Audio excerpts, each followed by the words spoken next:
Mister ladies மெய் என்பவர்களுக்கு உங்கள் பாரம்பரிய வைத்தியர் உங்கள் ராஜேஸ்வரியன். அற்புதம், ஆனந்தம். மெய் என்பர்களே,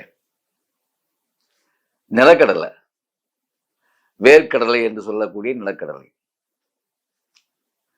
அதாவது நான் ஒரு கவிதை ஒன்று எழுதியிருப்பேன். கவிதை எழுதியிருக்கீங்களோட ஸ்டேஜில் அதான் புது கவிதை ஹைக்கூ சொன்னது. மகாத்மா காந்தியை பற்றி நான் பாடுவேன்.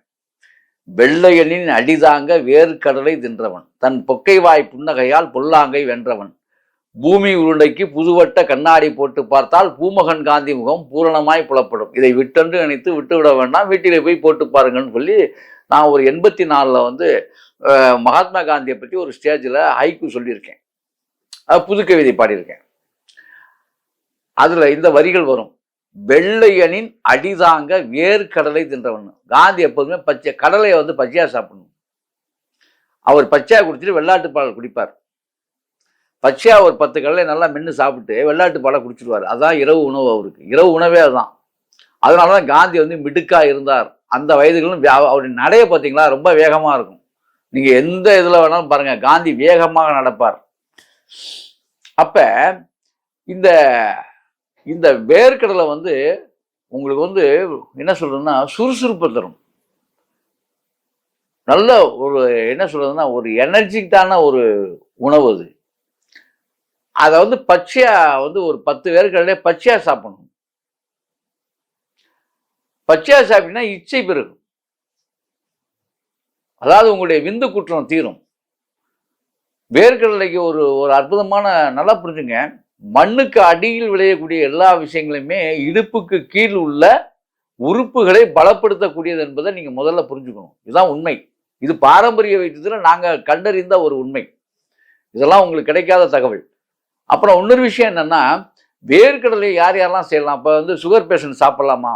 சுகர் வந்துடாதா அப்படிதான் சொல்றாங்களே சார். பச்சை வேர்க்கடலை தின்னீங்கன்னா பாதி சுகர் ஓடி போயிடும். பச்சையா வேர்க்கடலை மென்று சாப்பிட்டீங்கன்னா பாதி சுகர் போயிடும். அப்ப நான் அதுல பனங்கருப்பட்டியும் நல்லா புரிஞ்சுங்க. பனங்கருப்பட்டி சேர்ந்துருச்சு அப்படின்னா சுகர் கண்ட்ரோல் ஆகும். வேர்க்கடலை சுகர் பேஷண்ட் சாப்பிடலாம். பச்சை வேர்க்கடலையும் பனங்கருப்பட்டியும் சேர்த்து சாப்பிட்டு பாருங்க. 10 நாள்ல உடம்பே வலிமை பெறும். அப்ப சுகர் வராதா? வராது.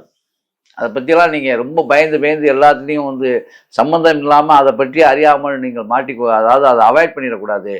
நீங்கள் பச்சை வேர்க்கடலை ஒரு 10 கடலை, வெள்ளைக்கட்டி அளவுக்கு ஒரு பனங்கருப்பட்டி, அதாவது பனை வெல்லம், இது ரெண்டையும் மிக்ஸ் பண்ணி இதை ஒரு கடி, இது 2 பருப்பு நல்லா இது மாதிரியே போட்டு அந்த காம்பினேஷன் பார்த்தீங்கன்னா அவ்வளோ டேஸ்டாக இருக்கும். கடலை மிட்டாய் சூப்பர் தான், அதெல்லாம் மாற்று கருத்து கிடையாது. அப்போ சுகர் பேஷண்ட் கடலை மிட்டாய் சாப்பிடலான்னா சில கடலை மிட்டாயில் இனிப்பு கலந்து இருக்கிறது, அதாவது வெள்ளை சீனி கலந்து விடுகிறார்கள். அது நம்ம சொல்ல முடியாது, அது சரியாக வராது, அது ஆரோக்கியமற்றது. கருப்பட்டி பாகில் நீங்கள் கடலை மிட்டாய் செய்து சாப்பிட்டு பாருங்க, சூப்பராக இருக்கும். அப்போ பருத்து சாப்பிடலாமான்னா கருப்பட்டி பாகு சேர்ந்துட்டா பிரச்சனை இல்லை. அப்போ கருப்பட்டி இனிப்புக்கு சுகர் கண்ட்ரோல். ஆமாம், கருப்பட்டி இனிப்பு சுகரை கூட்டாது, சுகரை குறைக்கும். பனை வெல்லம் சுகரை குறைக்கும். சரி, அப்போ இந்த மாதிரி உணவுகளை மேற்கொள்ளும் பொழுது ஒண்ணுமே இல்லை. நீங்க வெந்தய காப்பியை, சுகர் பேஷண்ட் உள்ளவங்கெல்லாம் வெந்தய காப்பி எடுத்துக்கொள்ள வேண்டும். அதாவது சுகர் நோயாளிகள் நீங்க வெந்தய காப்பி எடுத்துக்கணும். யார் யாருக்கெல்லாம் சுகர் இருக்கோ அவங்க 2 வேளை வெந்தய காப்பி எடுத்துக்கிட்டாலே மிக சிறப்பா இருக்கும். இப்படி நிலக்கடலை சாப்பிடக்கூடிய சுகர் பேஷண்ட் எல்லாருமே ஒரு 2 வேளை வெந்தய காப்பினா வேற ஒன்றும் இல்லை, வெந்தயத்தை நன்றாக அதாவது நல்லா வறுத்தரணும். வேற ஒன்றும் இல்லை, வெறும் வெந்தயத்தை வறுத்தரணும். வறுத்துட்டு அதை பொடி பண்ணி வச்சுக்கிட்டு டீ காஃபிக்கு பதில் இந்த வெந்தயத்தை போட்டு பனங்கருப்பட்டி போட்டு வெந்தய காப்பி குடிச்சு பாருங்க, அவ்வளோ டேஸ்டாக இருக்கும். இந்த வெந்தய காப்பியை 2 வேளை எடுத்துக்கணும். நல்லா தண்ணியை சுட வச்சு 200 ml 1 ஸ்பூன் வெந்தயப்பொடி, பனங்கருப்பட்டி போட்டு ஆற்றி குடிச்சு பாருங்க. அந்த காப்பிக்கு நிகர் உலகத்தில் எந்த காப்பியுமே கிடையாது. 2 வேளை குடிச்சிங்கன்னா போதும். சுகர் பேஷண்ட்டுக்கு அப்போ நீங்கள் வந்து வேர்க்கடலை தின்னுக்கிட்டு தான் குடிக்கலாம். வேர்க்கடலை இருக்குல்ல, வறுத்து வச்சு வேர்க்கடலை மற்றவர்களைப் போலவே சாப்பிட்டு விட்டு இந்த வெந்தய காப்பி குடித்தீர்கள் என்றால் அந்த சுகரை குறைக்கும். நீங்கள் ஒரு ஒன்று வேணாம் 10 நாள் அப்படி சாப்பிட்டுட்டு நீங்கள் பாருங்க, ஆட்டோமேட்டிக். அது மட்டும் இல்லை, உடல் பலம் பெறும். சோர்ந்து போகக்கூடிய சர்க்கரை நோயாளிகள் திடகாத்திரமாக இருப்பீர்கள்.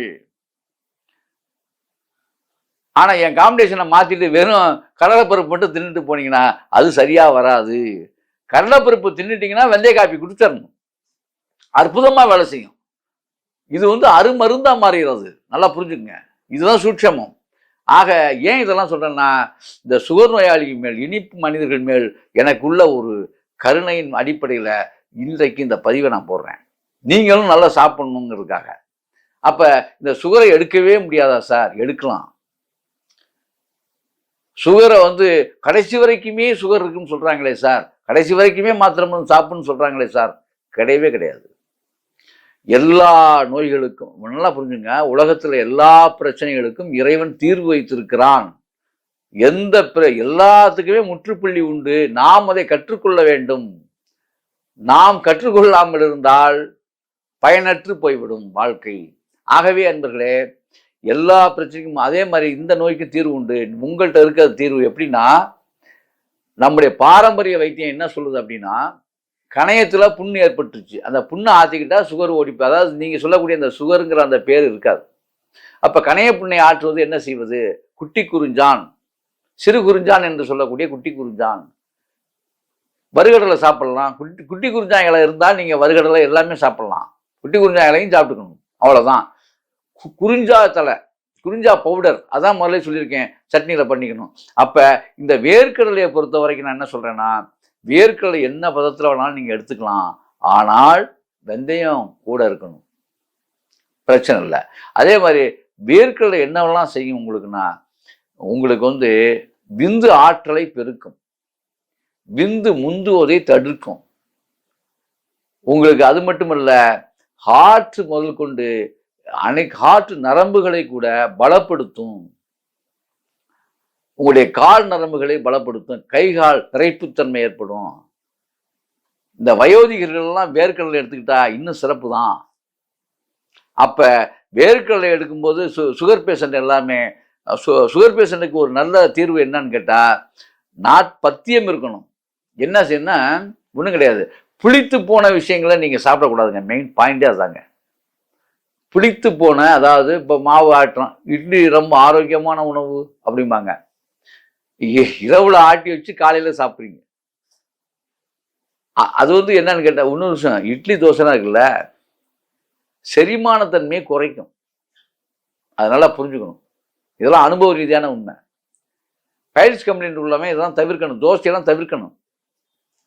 அது மாதிரி இந்த சுகர் பேஷண்ட் எல்லாத்துக்குமே நான் என்ன சொல்றேன், ஒரு அற்புதமான ஒரு விஷயம் என்னன்னா, தொடர்ந்து நீங்க வந்து வெந்தய காப்பியோட இந்த அது பச்சை வேர்க்கடலை எடுத்துக்கிட்டீங்கன்னா ரொம்ப நல்லது.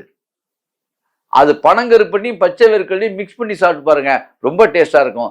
ஆகவே இந்த வேர்க்கடலையை கடலை மிட்டாய் வாங்கி சாப்பிடுவதை காட்டிலும் வேர்க்கடலையை வாங்கி கொண்டு போய் ஆசைப்படுறவங்க வீட்டில் வறுத்து வெந்தய காப்பியுடன் சாப்பிட்டால் பந்தயம் கட்டி சொல்வேன், உங்களுடைய சர்க்கரை அளவு குறையும். ஆகவே என்பர்களே, இப்படி செய்து அப்படி வாழுங்கள். அற்புதம், ஆனந்தம்.